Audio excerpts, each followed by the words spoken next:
Last 5 सालों में medico legal cases के नंबर्स ऑलमोस्ट 50% से ज्यादा बढ़ गए हैं। So I want to help you today avoid all this unnecessary trouble by sharing some tips that I've learned over the past 10 years. Hi, I'm Dr. Vishal and welcome to my life after the 9 to 5. The most basic mistake which I see many young doctors making is not having indemnity insurance. Indemnity insurance एक ऐसी चीज होती है जो कि आपके ऊपर अगर कोर्ट केस हो जाए तो आपका खर्चा उठाती है। बाकी सारे इंश्योरेंस की तरह इसमें भी प्रीमियम होता है, इसका भी एक कवर का अमाउंट होता है 50 लाख, 1 करोड़, 2 करोड़ वगैरह वगैरह, एंड उतना अमाउंट तक वो बेयर करेंगे अगर आपके ऊपर कोई केस होता है एंड आपकी कोई गलती नहीं निकलती है। अगर आप इंडियन मेडिकल एसोसिएशन के मेंबर बनते हैं तो आपको इंडेमनिटी इंश्योरेंस में डिस्काउंट वगैरह मिलते हैं। ये कोई स्पॉन्सर्ड वीडियो नहीं है, बस मुझे मालूम है इसलिए मैं आपको बता रहा हूँ। एसबीआई का एक अलग से डॉक्टर्स क्रेडिट कार्ड भी आता है जिसमें 20 लाख का इंडेमनिटी इंश्योरेंस होता है। पैसों की बात चली रही है तो the second important point is being transparent about your billing. कई बार डॉक्टर्स कम चार्ज बताने के चक्कर में सिर्फ अपना चार्ज बताते हैं, ये नहीं बताते कि पेशेंट को टोटल खर्चा कितना आएगा। ये स्पेशली उन पेशेंट्स के लिए है जो कि आउट ऑफ पॉकेट या कैश पेमेंट करते हैं, जो कि इंडिया में काफी कॉमन है अभी भी। जाहिर सी बात है जब उन्हें बिल मिलता है एंड वो सरप्राइज होते हैं कि डॉक्टर साहब आपने तो इतना बताया था, बिल तो उससे डबल है, तो वो गुस्सा होते हैं, फिर झगड़ा होता है एंड कभी कभी बातें कोर्ट तक पहुंच जाती है। सो मेक श्योर कि आपके पेशेंट को पता है कि वो जो भी फीस भर रहे हैं उसके एक्सचेंज में उन्हें क्या क्या मिलने वाला है, कॉम्प्लिकेशंस उसमें इंक्लूडेड है नहीं है, अगर कोई एक्स्ट्रा सर्विसेज या कोई एक्स्ट्रा प्रोसीजर्स लगे तो उसके चार्जेस कितने होंगे। Once they have this idea only then you should proceed with your treatment. Another important point related to money is the timing when you explain the bill to the patient. Especially अगर कोई patient बहुत serious है, वो ICU में है, उसके relatives बहुत परेशान हैं, stressed हैं, दुखी हैं,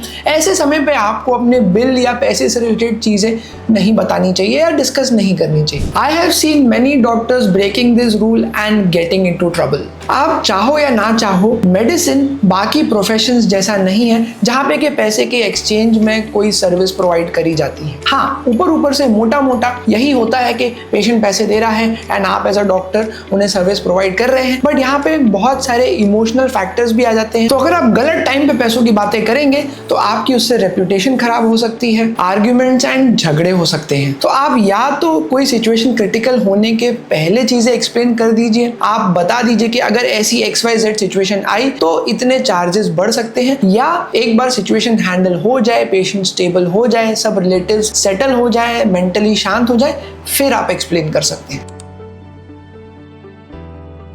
बहुत सारे डॉक्टर्स पेशेंट्स को देख के अपना एटीट्यूड डिसाइड करते हैं। वो देखते हैं कि पेशेंट अगर देखने में अमीर दिख रहा है तो वो अच्छे से बात करेंगे, अगर कोई गरीब पेशेंट है तो वो उतने अच्छे से बात नहीं करेंगे। ये आप बिलीव कीजिए काफी कॉमन है, बहुत ही सटल तरीके से होता है एंड मैंने होते हुए देखा है आज के समय में भी, which is very disheartening. A smart doctor never जजेस a patient by his looks. आपका एटीट्यूड सारे पेशेंट्स के साथ सेम होना चाहिए, बिकॉज आपकी क्लिनिक से ओपीडी से निकलने के बाद पेशेंट बाहर जाके आपस में बात करते हैं एंड वो ये नहीं देखना चाहेंगे कि कोई पेशेंट जो अच्छा नहीं दिख रहा था डॉक्टर ने उससे ठीक से बात नहीं की एंड जो अच्छा तैयार होकर आया था डॉक्टर ने उससे अच्छे से बात की, बिकॉज यही बातें फैलती है एंड उससे आपकी इमेज बनती है बाकी लोगों के मन में। So your treatment, your bills, your attitude should not change according to the looks of the person. इससे भी आप अननेसेसरी ट्रबल अवॉइड कर सकते हैं। अगर आपको ये वीडियो यहाँ तक वैल्यूएबल लगा है एंड आप सोच रहे हैं कि काश ये सारे पॉइंट्स मुझे कोई लिख के दे देता, तो आपको डिस्क्रिप्शन बॉक्स में मेरी फ्री डॉक्टर्स सर्वाइवल गाइड की लिंक मिल जाएगी। इस गाइड में मैंने कुछ और भी एक्स्ट्रा पॉइंट्स कवर किए हैं जो मैं इस वीडियो में नहीं कर पाया था। I am sure you will find this guide very useful. जो पेशेंट्स आपको मिलना नहीं चाहते हैं, आपकी फीस नहीं देना चाहते हैं, वो आपको फोन पे ढूंढ लेते हैं। हर डॉक्टर को अनगिनत मैसेजेस आते हैं, फोन कॉल्स आते हैं कंसल्टेशन के लिए। लोग अपनी रिपोर्ट की फोटो, PDF वगैरह भेजते हैं एंड चाहते हैं कि आप उन्हें तुरंत दवा बता दें। This my friends can land you in big trouble.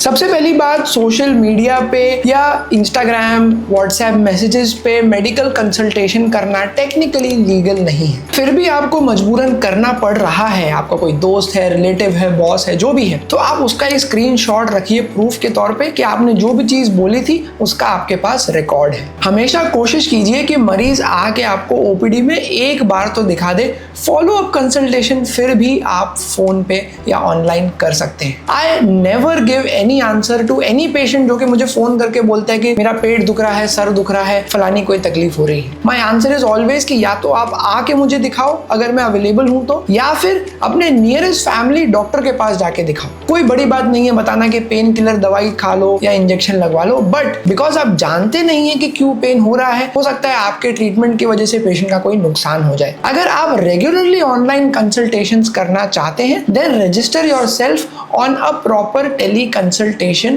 Platform, जहां पे कि आप पेशेंट की हिस्ट्री रिकॉर्ड कर सकते हैं एंड आपने जो ट्रीटमेंट दिया है उसका एक बकायदा प्रेस्क्रिप्शन जाता है लेटर हेड द्वारा, जो कि मरीज यूज कर सकता है। तो ये एक ऑफिशियल चैनल हो जाता है ऑनलाइन कंसल्ट करने का। कई बार मरीज ओपीडी में इसलिए नहीं आते क्योंकि उनको आपका ओपिनियन जानना है, वो ये बताने आते हैं कि वो कितनी मेडिकल नॉलेज जमा कर चुके हैं। ये जो गूगल एजुकेटेड पेशेंट्स हैं वो किसी भी डॉक्टर की नाक में दम कर सकते हैं, बट आपको इरिटेट नहीं होना है, बिकॉज अगर आप इरिटेट होगे, आप इनके साथ आर्ग्यूमेंट करेंगे, ईगो बैटल करने लगेंगे, तो इन दी एंड पेशेंट फ्रस्ट्रेट होके जाएगा, चार लोगों को खराब खराब बातें बोलेगा। आर्ग्यूमेंट जीतने की मेहनत करने से अच्छा आप ये कर सकते हैं कि आप शांति से पेशेंट को स्टेप बाय स्टेप उसके ट्रीटमेंट के बारे में बता सकते हैं, उसके कुछ गूगल के डाउट्स को आप सॉल्व कर सकते हैं, होपफुली ये समझाने के लिए कि उनकी गूगल वाली नॉलेज में और आपकी मेडिकल नॉलेज एंड एक्सपीरियंस में क्या फर्क है। मैंने देखा है जनरली पेशेंट जब ये डिफरेंस समझ जाते हैं तो वो तुरंत आपके पेशेंट बन जाते हैं, वो आप पे ट्रस्ट करने लगते हैं, बिकॉज आपने उनकी बात सुनी, आपने उनको नीचा नहीं दिखाया, उनके गूगल वाली नॉलेज को वेरीफाई किया एंड उन्हें एक नया क्लियर तरीका दिखाया जिससे कि अब उनका ट्रीटमेंट अच्छे से हो पाएगा। ओवरऑल मेडिसिन एक बहुत ही सीरियस प्रोफेशन है, लेकिन मैं देखता हूँ कुछ डॉक्टर्स गलत टाइम पे फनी हो जाते हैं। जब आप किसी मरीज को कोई बीमारी के बारे में बता रहे हैं तो उसको कैजुअली हंसते हंसते मत बताइए, बिकॉज पेशेंट्स को बुरा लगता है। आपके लिए हो सकता है कि ये बहुत रूटीन प्रॉब्लम हो एंड इस तरीके के मरीज आप रोज देखते हो, बट पेशेंट्स के लिए ये एक नई प्रॉब्लम है जिससे हो सकता है कि उनकी पूरी लाइफ बदल जाए। अगर आप कैजुअली उनके ऊपर एक बॉम्ब फेंकेंगे तो हो सकता है मरीज नाराज हो जाए एंड आपसे बदला लेने की कोशिश करे। पेशेंट्स आजकल वैसे ही डरे एंड कंफ्यूज रहते हैं, तो हमारी एज डॉक्टर्स रिस्पॉन्सिबिलिटी बनती है कि हम थोड़ी एम्पैथी दिखाएं उन्हें कोई भी चीज समझाते हुए। एम्पैथी का मतलब होता है पेशेंट को ये क्लियरली समझाना कि आप उसकी सिचुएशन समझ रहे हैं एंड आप उसके लिए बेस्ट कोशिश कर रहे हैं अपनी तरफ से। कुछ लोगों को पीठ पीछे दूसरे लोगों की बुराई करने में बड़ी सुपीरियरिटी फील होती है एंड ऐसे डॉक्टर्स हैं जो दूसरे डॉक्टर्स की बुराई करते हैं मरीजों के सामने, ये सोच के कि मरीज को लगेगा वो कितने अच्छे और कितने सुपीरियर हैं, बट रियलिटी में ऐसा नहीं होता है। पेशेंट्स दोबारा उस डॉक्टर के पास जाके बात करते हैं, तुरंत ये चीज क्लियर हो जाती है कि आप बस ऐसी हवा में बुराई कर रहे थे। डॉक्टर्स के बीच में भी आपकी इमेज ऐसी बन जाती है कि अरे ये डॉक्टर तो सबकी बुराई ही करते रहते हैं। तो अगर आपको ऐसा लगता भी है कि आपको किसी डॉक्टर के ट्रीटमेंट के बारे में कुछ बोलना है तो उनको पर्सनली कॉल करके समझाइए, ना कि पेशेंट के सामने उनकी बुराई कीजिए। इससे पेशेंट्स भी कंफ्यूज नहीं होंगे एंड जिस डॉक्टर की आपने मदद की है वो भी आपका फैन बन जाएगा। वी ऑल नो कि किसी व्यक्ति का नेचर जानना है तो आप देखिए कि वो वेटर से या अपने जूनियर से कैसे बात करता है, एंड यही चीज अप्लाई होती है डॉक्टर्स पे जब वो अपने पैरामेडिकल स्टाफ या अपने जूनियर से बात करते हैं। हो सकता है कि आप बहुत नाइस, बहुत कर्टियस हो, बहुत मीठी मीठी बात करते हो अपने पेशेंट से, बट जब आप अपनी सिस्टर्स से, स्टाफ से, जूनियर रेसिडेंट से बात करते हैं तो आप एकदम अलग आदमी बन जाते हैं। ये चीजें पेशेंट्स एंड बाकी लोग नोटिस करते हैं एंड इससे एक आपकी इमेज बनती है। पेशेंट्स को लगता है कि ये व्यक्ति सिर्फ हमारे सामने मीठी मीठी बातें करते हैं बट एक्चुअली में बहुत ही खड़ूस आदमी है। एंड कल को अगर आपके ऊपर कोई मेडिको लीगल संकट आता है तो जो पैरामेडिकल स्टाफ है उनका बहुत क्रूशियल रोल होता है। अगर आपने उनके साथ अच्छे से बिहेव किया है तो वो आपकी हेल्प करते हैं, आपका सपोर्ट करते हैं, वरना मुसीबत के समय वो भी आपका साथ छोड़ देते हैं। So always show respect to your juniors and your paramedical staff. Many doctors try to hide their complications. उन्हें ऐसा लगता है कि अगर कोई कॉम्प्लिकेशन हुआ है जो उन्हें ठीक कर दिया है तो पेशेंट को नहीं बताएंगे तो भी चलेगा, इससे उनकी क्रेडिबिलिटी बच जाएगी। बट होता एक्चुअली उल्टा है। अगर पेशेंट को पता चलता है कि कोई कॉम्प्लिकेशन हुआ था, कभी वो किसी दूसरे डॉक्टर के पास गए, कभी उनने फ्यूचर में कोई इन्वेस्टिगेशन कराया, उस दौरान पता चला, तो आपकी क्रेडिबिलिटी तुरंत ही खराब हो जाती है। वो सोचते हैं कि डॉक्टर ने हमसे कुछ छुपाया है। हो सकता है आपने कोई गलती करी भी ना हो, बट अब वो देखने में गलती जैसी लगने लगती है। So always explain your complications before starting the treatment. आप ट्रीटमेंट शुरू करो, चाहे 1 या 2 या 5% भी चांस हो किसी व्यक्ति के साथ कुछ गड़बड़ होने का, तो आप उन्हें पहले ही बता दो। पेशेंट को समय दो इस चीज को प्रोसेस करने का, आपके पास आके follow up doubts and questions पूछने का, उसके बाद आप अपना ट्रीटमेंट शुरू करो। ऐसा करने से अगर कोई कॉम्प्लिकेशन होता भी है तो भी मरीज मेंटली प्रिपेयर्ड रहता है, उसे शॉक नहीं लगता है, वो नाराज नहीं होता है, आपसे बदला लेने की कोशिश नहीं करता है। इससे आपकी क्रेडिबिलिटी बढ़ती है एंड पेशेंट के मन में आपके ऊपर कॉन्फिडेंस बढ़ जाता है। वो 4 और मरीज को जाके बताएगा कि ये पेशेंट ने मुझे आने वाले सारे गड़बड़ पहले से ही बता दिए थी, so he is a safe person to get treatment from.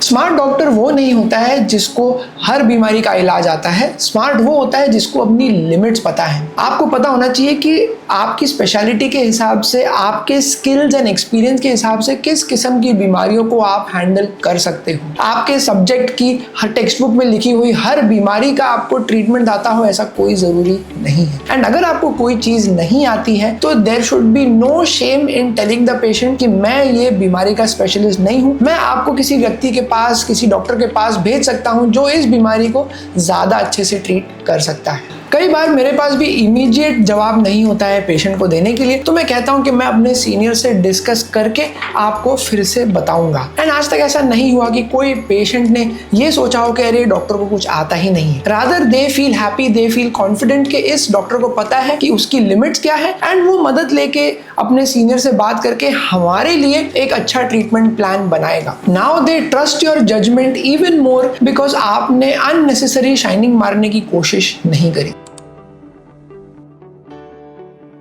Last and the Achilles heel of all medico-legal troubles is not taking consent. Overall consent का कॉन्सेप्ट हम इंडियंस को ज्यादा समझ नहीं आता है, बट एज अ डॉक्टर अगर आपको नहीं समझ आया तो आप डेफिनेटली जेल जा सकते हो। कंसेंट का मतलब होता है पेशेंट की परमिशन लेना एंड मेरा पर्सनल रूल है कि आप 4 एक्स्ट्रा कंसेंट ले लो, 4 एक्स्ट्रा चीजों की परमिशन ले लो, बट एक कम की मत लो। अगर आप पेशेंट को एग्जामिन करने वाले हैं तो वर्बल कंसेंट ले लीजिए। आप पूछिए पेशेंट को कि क्या मैं आपको एग्जामिन कर सकता हूं, एंड अगर यस बोला है तो ही कीजिए। एंड बिलीव मी, कुछ पेशेंट्स मना करते हैं। ऐसे मरीजों को अगर आप बिना पूछे एग्जामिन करने लगेंगे तो वो आपकी कंप्लेंट भी कर सकते हैं। So always take verbal consent before examining and the written consent before doing any procedure. चाहे आप पेशेंट का नाखून ही क्यों ना काट रहे हो, कहीं ना कहीं कागज पर लिखा होना चाहिए कि पेशेंट ने आपको परमिशन दी है, उसने साइन किया है एंड आपने अग्री किया है कि आप ये जो भी चीज लिखी है वो आप करने वाले हैं। Consent is the only legal shield that you have as a doctor which can protect you from unnecessary medico-legal jhanjat. So I hope this video will be very useful for you in your future career and I wish you all the very best. If you find this valuable, then please consider subscribing, sharing it with your fellow doctors, fellow colleagues, and also joining the WhatsApp community and my email newsletter. With that, I'll take your leave and see you very soon in the next video.